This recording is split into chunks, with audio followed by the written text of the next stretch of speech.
নিরামিষ পনির মশলা বানাবো, তাই কিছুটা গোলমরিচ নিয়ে নিয়েছি আর সাথে গরম মশলাটাকে শুকনো খোলায় ভেজে নিয়েছি।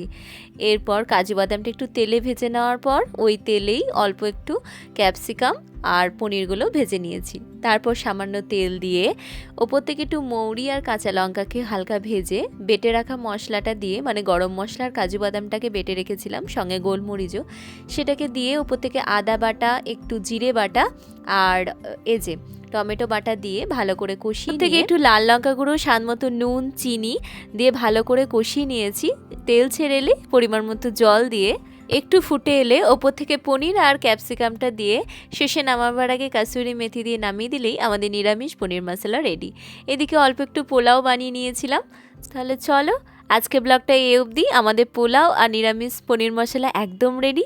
ভিডিওটা ভালো লাগলে লাইক করো, কমেন্ট করো আর চ্যানেলটা প্লিজ সাবস্ক্রাইব করো। দেখা হচ্ছে নেক্সট ব্লগে।